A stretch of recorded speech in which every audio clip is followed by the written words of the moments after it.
When soldiers in World War II went into the field, survival wasn't guaranteed. Not from bullets, but from hunger, disease, and the elements. Long before modern gear and synthetic fabrics, survival meant creativity, discipline, and, well, the ability to make use of what little was available. Every soldier, from the jungles of Burma to the snows of Stalingrad, carried a version of a survival kit, a compact blend of practical tools, medical essentials, and improvised comforts that often made the difference between life and death. What's fascinating is how relevant those kits still are today. With the right approach, anyone can build a World War II-inspired survival kit at home, one that relies on timeless materials, simple chemistry, and field-tested logic that no modern gadget can replace. How World War II field kits were built for endurance, not convenience. Modern survival kits often focus on convenience, lightweight plastics, pre-packed pouches, disposable heat packs. But World War II field kits were the opposite.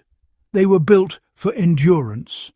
British, German, and American troops carried compact tins that contained everything from disinfectant tablets and salt to waterproof matches, razor blades, and concentrated rations. Each item served multiple purposes. A metal tin wasn't just storage. It could boil water, sterilize instruments, or reflect sunlight for signaling. Even a small piece of soap could prevent infection, clean wounds, or be shaved down for lubricating weapons. That mindset, multi-use over single-use, is the heart of building your own World War II-inspired kit today. It's not about cramming everything into a backpack. It's about curating a collection of reliable tools that could keep you alive and functioning without access to power or supplies. Recreating the spirit of the kit with modern materials. At the core of any World War II survival kit was durability. Soldiers favoured metal, glass and cloth because they lasted. Plastic, which we rely on today, would have failed in heat or cold. For a home-built version, use metal containers instead of plastic boxes. A stainless steel mess tin or small ammo box makes a perfect starting point, rust-proof, crush-resistant and fire-safe. Inside, think in layers just as soldiers did. The first layer should handle basic needs, clean water, warmth and medical care. In World War II, soldiers carried iodine or lime tablets for water purification. Today, a small vial of iodine or a few chlorine tablets serve the same function. For warmth, World War II soldiers often relied on a small block of solid fuel, like hexamine, and a foldable stove. At home, you can replicate that with a small metal burner and waxed fire starters made from cardboard dipped in paraffin. Medical supplies in World War II were straightforward but effective. Every soldier carried sulfur powder to fight infection, adhesive bandages and morphine syrettes in field cases. For a civilian version, include antiseptic ointment, sterile gauze, adhesive tape and a small bottle of hydrogen peroxide. The key principle is self-sufficiency, the ability to clean, close and protect wounds with minimal resources. Preserving food the old way still works better than you think. During the Second World War, rations were designed for compact calories and longevity. Soldiers carried items like hardtack biscuits, compressed tea, condensed milk and tinned meat or curry powder. Many survivalists today, well, they overlooked the brilliance of those rations. Each component was shelf-stable, required no refrigeration, and packed maximum energy for its size. You can recreate that logic at home by focusing on three principles: dry, dense, and durable. Mix your own hardtack by baking flour, salt and water until it's dry as stone. It'll last for years in a sealed tin.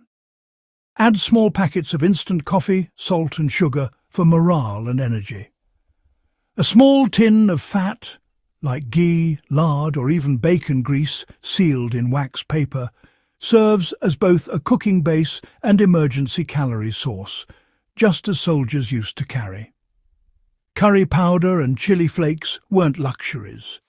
They were survival tools in tropical campaigns, masking spoiled food and stimulating appetite when soldiers were weak. Including small spice tins in your modern kit isn't nostalgia. It's practicality that history already proved. Field comfort was survival too. Why grease and cloth mattered. A surprising part of many Second World War survival kits was the presence of what looked like trivial items. Tins of grease, patches of cloth, or candles. These weren't comfort items. They were vital for insulation and morale. Soldiers in the field used candles to dry socks, thaw frozen locks, and heat up rations in tin cups. Grease was rubbed into boots, used to waterproof cloth, and even applied to skin as a crude insulator against biting wind. To bring that concept forward, add a small tin of beeswax or petroleum jelly to your kit. A strip of oiled canvas or waxed cotton can be folded small but serve as a waterproof mat, improvised rain cover, or even a wind barrier when layered under clothing. These are the kinds of materials modern preppers often skip, yet they were the secret to survival for men living months without resupply. Turning lessons from the front into backyard readiness. The genius of the Second World War survival kit wasn't its complexity, it was its adaptability. Everything in it could serve more than one purpose. A sewing kit could repair uniforms or stitch wounds. A metal mirror was both for shaving and for signalling aircraft.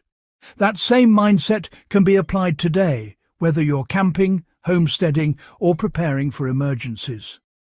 Start with what you already have. Build your kit in layers: first aid, fire starting, food, and shelter. Use durable containers and avoid anything you can't repair yourself. Store the kit in a dry area, but make sure it's portable enough to grab in an emergency.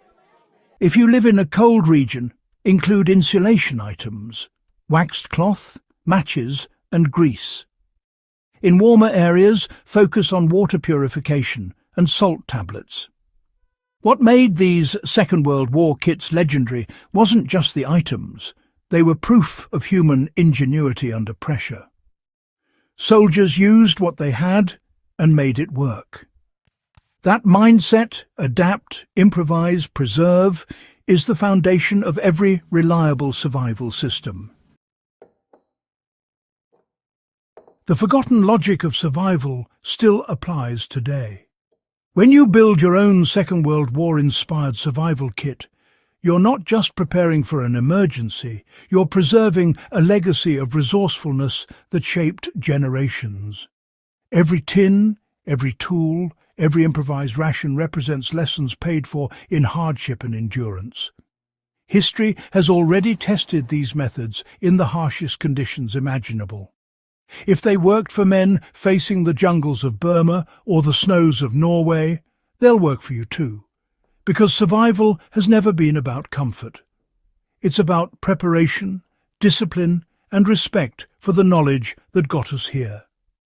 For more field-tested lessons, forgotten wartime tricks, and practical wisdom that bridges history and modern resilience, subscribe to Backyard Wisdom. And share this video with those who value self-reliance. The past still teaches, and the greatest tool in any survival kit is the one that's hardest to replace: knowledge.